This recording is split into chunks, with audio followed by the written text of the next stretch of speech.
Здравствуйте, уважаемые зрители! Я поздравляю вас еще раз с Новым годом и искренне желаю вам, чтобы 2023 год был намного лучше, чем 2022, хотя с точки зрения нашего государства и войны маловероятно. Сегодня я хочу поднять тему такого персонажа, как главы украинской разведки Буданова, на которого сейчас очень многие молятся, потому что у нас же люди как, к большому моему сожалению, все продолжают быть в поиске мессии. Придет волшебник с волшебной палочкой, все сделает вместо них, а мы будем ему поклоняться. Нет, не работает. Кирилл Буданов раздавал интервью за последнее время довольно-таки много. Сейчас я вам покажу главные отрывки, прокомментирую, потому что это очень важно знать. Я в последнее время просто ужасаюсь, что пишут люди в комментариях и моему каналу, и другим каналам. Вообще, что в голове у людей. Иногда не понимаю, для чего столько часов в неделю я трачу на общественную деятельность. Ну, поехали. Зараз ви також ледь не єдиний, хто каже про те, що цитата «все може закінчитися до кінця весни». І от мені просто цікаво, на чому ґрунтуються ваші ці прогнози. Знаєте, ваше питання досить дивне для мене, а те, що інформація, яку ви чуєте від мене, відрізняється від інформації, яку ви можете почути від будь-яких інших осіб, це абсолютно нормально. Я є керівником воєнної розвідки. Крім того, я ще є головою комітету з питань розвідки. Тобто вся інформація об'єктивно приходить до мене. І я спираюся на ті дані, які ми маємо. Здесь он со старта заладил фразу, которую будет повторять все свое интервью: «Я глава военной разведки, я глава военной разведки». Да, Кирилл, мы ж тебя не собираемся скидывать оттуда и не сомневаемся. Ти по суті відповідай, пожалуйста. Якщо говорити про кордони 91-го року, очевидно, для того, щоб вийти на ці кордони, нам потрібна зброя, причому дуже багато зброї.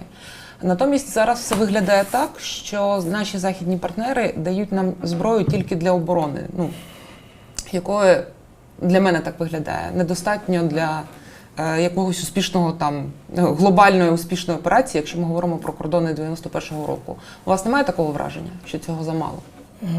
З нашими західними партнерами йде плідна співпраця, багато оговорень щодо конкретних номенклатур, найменувань тих озброєнь, які нам потрібні. Зараз все це знаходиться в стані вирішення. І ми очікуємо, що окрім тих значних обсягів, які вже нам надані, а вони досить значні насправді, західний світ інтенсифікує поставки озброєння нам, яке нам допоможе пришвидшити нанесення поразки Російській Федерації. Ну, это такие ответы. Для чего делать интервью? Вот и журналисты, они вообще не умеют работать. Кстати, вот под этим интервью, там комментаторы, они из любви к Буданову обосрали журналистов. А я вот хочу сказать, вы задаете человеку конкретный вопрос, он вам отвечает для проформы. Для чего такое интервью? Вы для чего туда пришли? Он же там на высокой позиции, глава военной разведки. Ну, душите его дальше. Ми у вас в кабінеті побачили карту, як би так сказати, розчленованої Росії. І там, зокрема, чорним маркером в складі України є, я помітив, Белгородську, Курську і області і Кубань.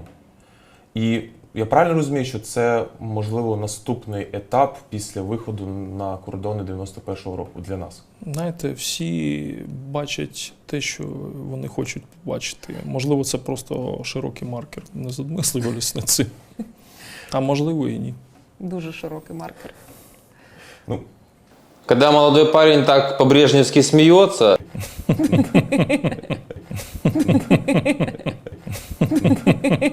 и вообще вся физиогномика Кирилла вот о чем говорит. Значит, я вам больше того скажу, кроме физиогномики. Я разговаривал и с военными, и с разведчиками, и они говорят, что, в принципе, Буданов был такой себе в коллективе тихушник. И, я могу сказать, тихушники, они всегда могут дать прикурить. Например, Буданов напоминает того человека, который, как мы видим в новостях, периодически в школе устраивает стрельбу, расстреливает там своих одноклассников, учителей. Вот Буданов напоминает примерно такого человека. Я не понимаю, как молодой парень может иметь такой смех. Думаете, это случайность? Нет, не случайность. Что касается карты, и там они уже Кубань собрались забирать, я не понимаю этого просто-напросто. К чему это? Для чего это? Пока у нас проблемы, у нас нет вооружения. Если мы что-то можем сделать, только благодаря западному оружию. Давайте до Москвы будем пытаться дойти и рассказывать людям. Я искренне не понимаю, к чему это делается. Якщо ми згадали про кордони, в американських ЗМІ і серед західних аналітиків зараз вони вважають, що ми не можемо військовим шляхом взяти Крим. Вони чомусь вважають, що це якусь тільки дипломатичну історію. Умовно, для них там кордони 23 лютого – це ок, можливо, повне звільнення Донбасу – це ок, а ось чомусь Крим, як на мене, якась для них червона ганчірка. От що ви можете взагалі відповісти на ці застереження? Мені не цікаво слухати думки якихось людей, які, в принципі, не відображають позицію українського народу. Я офіцер України і служу виключно народу України. Все, що можу з цього приводу сказати. І я маю протилежну думку, яку вже не раз висловлював. Ми повернемо назад всі втрачені території. Україна є єдиною визнаною державою в кордонах 1991 року. Хто з цим не погоджується, той, в принципі, не погоджується з світопорядком, який існує з часів закінчення Другої світової війни і з основними засадами Організації Об'єднаних Націй та ще багатьма іншими міжнародними документами. Ось все, що вам можу сказати. Крим буде повернуто комбінованим шляхом і силою, і дипломатією, але без сил нічого не буде. І наші підрозділи зайдуть туди зі зброєю в руках. Замечательно. Сразу навешал ярлыки, объявил себя патриотом. Кто мыслит иначе, тот уже как бы... Вообще, это власть, и все, кто находится при серьезных должностях, Буданов не есть власть, но он на высокой позиции находится. У них один принцип. Кто не с нами, тот против нас. Да что, кто-то против? Да кроме Путина, по-моему, там Си Цзиньпиня никто не ставит под сомнение. Да, я скажу вам, даже Си Цзиньпинь не готов к таким там супер каким-то вещам. В основном Путин. Путин единственный, кто ставит под сомнение современную карту мира политическую. Это все понятно. Речь же была, и вопрос был о другом, но эти обосранные журналисты, они же не в состоянии опять уточнить вопросы и надавить. Речь шла о том, что реалистичность этой затеи и нужно ли это такой ценой. А не у кого-то есть сомнение, что Крым это Украина. Да Крым это Украина был. Забрала Россия, отжала Россия, аннексировала. Факт, факт. О чем Буданов отвечает, это Л, значит логика. Я прозреваю просто. Ну смотрите дальше. А ви такі сигнали отримуєте взагалі? Ну, якісь... Я керівник розвідки, ви думаєте, що я буду розповідати вам про те, з ким я про що спілкуюсь? Ну це ж... Опять я керівник розвідки. Кирил, ми тебе туди не збираємося збрасувати, успокойся. А, до речі, є таке цікаве питання. А чи є у Гурміноборони агенти всередині Росії? І чи додалась їх кількість після початку Великої війни? Слухайте, дивне питання. Так ми ж, в принципі, за це кошти отримуємо. Ви не замислювалися? А як все це Чи звідки працює? ми беремо інформацію? З телеграм-каналів, по-вашому? Такое, ге-ге-га-га, колхоз. На вашу думку, скільки ще є можливості у Росії наносити настільки масовані регулярні ракетні удари по Україні? Тої кількості ракет, яка зараз залишилася, якщо взяти суто математичні розрахунки, вистачить з їх інтенсивністю в залпі в середньому від 70 до 75 ракет на 2-3 рази, і в принципі вони закінчаться взагалі. Угу. Тобто, якщо ви подивитесь на інтенсивність застосування ракетного озброєння Російською Федерацією з часу початку цих терористичних атак по об'єктах критичної інфраструктури, вони робили ці терористичні атаки раз в тиждень, потім раз в 10 днів, потім раз на 2 тижні. Ну, зараз ще довше. Цей проміжок часу обумовлений виключно однією проблемою – швидкоплинне скорочення ракет в арсеналах Російської Федерації. Їх промисловість не здатна покрити ту кількість, яку вони витрачають. Попри всі їх намагання, це нереально. Рассказываю вам, дорогие друзья. Смотрим время по Киеву. Я записываю это видео 1 января 2023 года. Открываю, час 45 ночи в городе Киеве, ну в Украине. Все телеграм-каналы пестрят. В Деснянском районе прилет, парня травмировали. Вся Украина под обстрелом, шахиды, шахиды, кошмар. Просто страна подвергается массовому обстрелу. Вчера празднование Нового года у людей было под обстрелами. И знаете, что сейчас выходит? Посмотрите, пожалуйста, выходит на «Украинской правде», значит, заголовок. У него опять на 2-3 раза осталось. Интервью дано пару недель назад, Я записываю видео 1 января. 1 января в «Украинской правде» идет заголовок, что еще 2-3 недели. Что происходит, Кирилл? Это откровенное вранье или это дурость? Более того, если ты серьезный парень, которым ты себя считаешь и позиционируешь для всех, так что ты говоришь только про ракеты? Есть же еще дроны, которые сейчас доставляют еще больше неприятностей, чем ракеты, можно сказать. Почему об этом не сказать? Не уточнить, что ракет там, пусть ты считаешь, что их мало. Но Арестович нам рассказывал еще, в июне, что заканчиваются ракеты. Понимаете? Про дроны что ты ничего не говоришь? Дроны это как? Безопасно? Почему я кипишую? По большому счету мне было бы все равно. Почему я кипишую? Люди посмотрят и успокоятся. Люди посмотрят и успокоятся, а потом залетит, не дай бог, в окно осколок. Вот и все. Скорректируют свои планы жизненные неправильно. Это ответственно заявлять такое? Напишите в комментариях ваше мнение, пожалуйста. И кто первый раз на моем канале, если вам это все интересно, подпишитесь, пожалуйста, поставьте колокольчик, это очень важно. Скільки техніки та позицій ворога було виявлено за допомогою народного супутника? У мене нема взагалі відповіді на те, що я не знаю, просто і не існує. Ми використовуємо дуже багато космічних апаратів. Це все йде в загальний потік. Я не маю просто статистики такої. Ну, наскільки він ефективний? Це один з супутників, який ми зараз використовуємо. Окей. Второй вопрос по существу у журналистов. Значит, не все потеряно может быть когда-то дойдут до какого-то уровня, если захотят. По поводу спутника Притулы. Все вы слышали от Притулы? Поднимите интернет, что этот спутник вообще спас Украину. Сбрасывайтесь, друзья мои, сбрасывайтесь мне на спутник, на помсту. Мы будем спасены. Глава разведки говорит, да я вообще не знаю. У нас этих спутников немерено. Мы все в общий поток, я даже не знаю. Скажите, пожалуйста, для чего было собирать 15 миллионов граждан? Может быть, Притулам и прочим волонтерам нужно было бы заняться пунктами незламности, так называемыми? Повторяю, нет. Они не будут заниматься пунктами незламности, потому что вы там придете, все быстро посчитаете и качество, и уровень этого всего поймете. А так, на спутник, где-то там даже сам глава разведки не знает, дает пользу этот спутник или нет, а вы что-то от Притулы добиваетесь. Ну сбрасывайте бабки Притуле, сбрасывайте дальше. А Олексій Арестович справді служив в ГУР? Колись, наскільки я пам'ятаю, він проходив службу тут. Тобто це не фейк? Ну, я ж вам кажу, це було давно, треба підняти дані. Наскільки пам'ятаю, так. Добре. Насколько памятаю, так, служил Арестович в разведке. Они вообще из одного инкубатора с Арестовичем. Борьба за более громкий заголовок. У этого на 2-3 обстрелика, у того на 2-3 недельки. Хихоньки-хахоньки, людям ни хрена не смешно. І таке питання, куди порадити поїхати на море у відпустку влітку 23-го року? Я пораджу в Крим їхати. Перлина України, вона вже давно чекає повернення українських туристів. Красивые слова, еще раз говорю. У нас есть для этого ресурс. Ты готов пожертвовать смертями, десятками тысяч украинских солдат ради кусочка земли какого-то непонятного, где живет кучка, в основном 90%. Уже даже я говорил раньше 80%, 90% рашистов там живет. Это он серьезно это все говорит? Он же нам рассказывал, что война закончится до конца года. Мы уже с вами сейчас общаемся в 2023-м, война не закончилась. Теперь говорит летом в Крым на море. Фиксируем, ребята, фиксируем. Давайте, вот видео, оно не будет удалено. Фиксируем главу разведки Кирилла Буданова. 1 января 2023 года.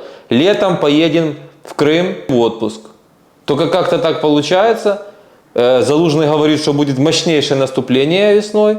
Резников говорит, что будет мощнейшее наступление. Про Резникова сейчас отдельно будем говорить. Столтенберг официально заявляет, война в Украине будет очень долгой и очень тяжелой. Это сегодня, 1 января, западная пресса опубликовала. Ну, если Буданов окажется прав, Столтенберг не прав, то, наверное, пора Столтенбергу в отставку, Буданова генсеком НАТО. Другого ответа у меня нету. А теперь вашему вниманию второе интервью для BBC Кирилла. Я вот знаете, что не могу понять? Посмотрите на то, как выглядит глава Моссад, на то, как выглядит глава ЦРУ, Ми-5, Ми-6, на лица этих людей, на их внешний вид. Приходит человек, сейчас интервью BBC, в какой-то растянутой футболке с горловиной, вот такую пачку отъел во время войны, сиськи висят. Я ничего не понимаю. Ну ладно, слушайте вопросы и ответы. Коли, на вашу думку, закінчиться війна? Стосовно бачення термінів та наслідків закінчення війни нічого не змінилося. Ще раз можемо повторити, що це все закінчиться поверненням нам адмінкордонів станом 91-го року. На цьому все. Включно з Кримом і окупованими регіонами. Крим – це невід'ємна частина території України. То же самое все повторил, но что самое интересное, уже без уточнения дат. Это нашим можно тут навешать лапши, чтобы в заголовки попасть. С BBC надо быть уже поосторожней. Но сейчас я вам покажу, и, пожалуйста, прослушайте внимательно, почувствуйте, как говорится, разницу между работой наших дилетантов, журналистов, и настоящего профессионала, как он задает четко вопрос, и как он додавливает Буданова. Вот, пожалуйста, внимательно послушайте. Українська влада заявляла про можливість нового великого наступу з боку Росії на початку наступного року. Як ви це оцінюєте? Такий варіант існує. Він існував завжди і існує зараз, і, на жаль, буде існувати ще досить великий проміжок часу, навіть після завершення війни. Проте станом на зараз жодної інформації або жодних ознак, реальних ознак підготовки нового вторгнення в місто Київ, я маю на увазі столицю або взагалі північний напрямок, відсутня. Але уряд каже, що Росія може вторгнутися з Білорусі.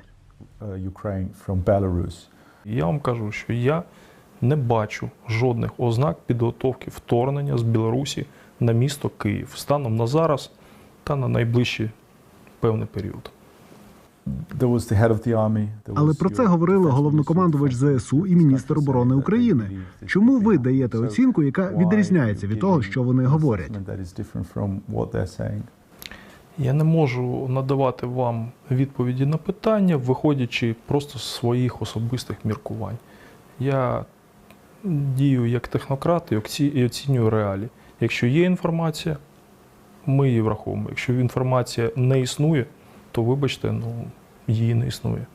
Але ще раз вам повторюю, гіпотетично в теорії такі задуми Росія виношує. Проте не періодів, не розуміння, як це взагалі зробити, у них немає. Хорошо, нет угрозы. Смотрим, что публикует буквально накануне Нового года министр обороны Резников. Меня зовут Алексей Резников. Я министр обороны Украины. Накануне Нового года я обращаюсь к гражданам России, которые являются военнообязанными. В первую очередь это касается жителей крупных российских городов. Я точно знаю, что у вас осталась примерно 1 неделя, пока еще есть хоть какой-то выбор. В начале января российские власти закроют границы для мужчин, затем объявят военное положение и начнут очередную волну мобилизации. Границы тоже будут закрыты и в Беларуси. Они все издеваются над нами, скажите, пожалуйста. Это люди, которые сейчас сидят под обстрелами, недостойны какой-то правды?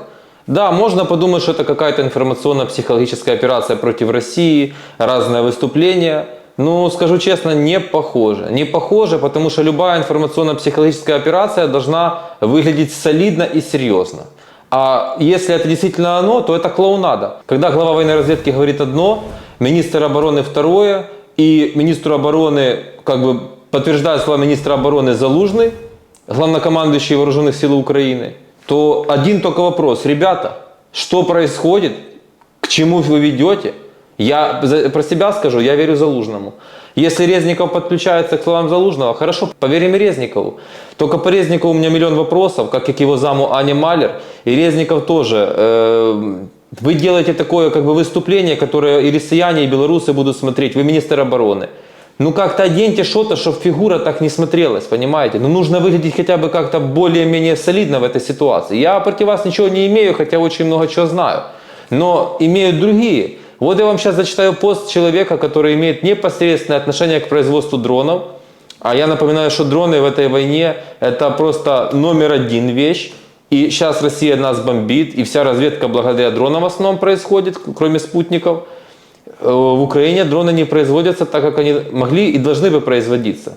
Я уже целое видео на эту тему снимал. Почему? Потому что каждый чиновник считает своей обязанностью и долгом ставить палки в колеса, а есть отдельные, очень приближенные к офису президента Украины персонажи, которые во время войны хотят зарабатывать на этом десятки миллионов долларов и очень сильно рулить. Но давайте я вам зачитаю этот пост. Пост пише Роман Плавицький. Мабуть, міністр оборони цивільний – це все ж таки була погана ідея, бо він зовсім не в темі стану справ в армії з БПЛА. Назвати весільним дроном самий масований розвідувальний дрон на фронті? Так, він побутовий, але він тримає весь фронт в день. З теж побутовими матрасами, коли гарна погода. І ще одніми весільними аутелами вночі.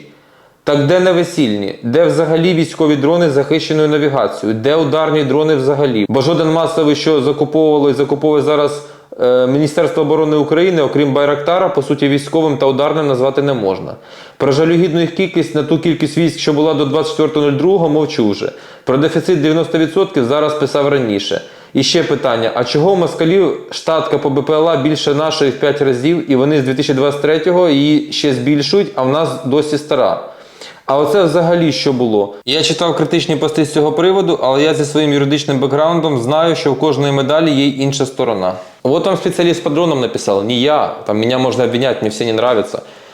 Наверное, не все так хорошо, не все так правильно происходит. И у меня к Резникову давняя проблема, я еще находясь в Киеве, вернее претензия, еще находясь в Киеве, я вам ее рассказывал. Когда Резников дает интервью и задается вопрос от имени людей или что тревожит людей, он, как и Буданов, заметьте, жутко раздражается. Вот там же Буданову тоже задавали вопрос как бы от имени общества, даже пусть какие бы ни были эти журналисты из Лиги. Они задавали вопросы те, которые вот в социум тревожат. Раздражается. Я глава военной разведки, что вы мне тут пришли рассказывать? И 3 раза за интервью. Я глава военной разведки, я глава военной разведки. Как будто боится, что может там уже есть какие-то разговоры, что его хотят убрать, я не знаю, сильно переживает. И Резников тоже очень сильно переживает. Вот такие дела. Я повторяю, я верю Залужному.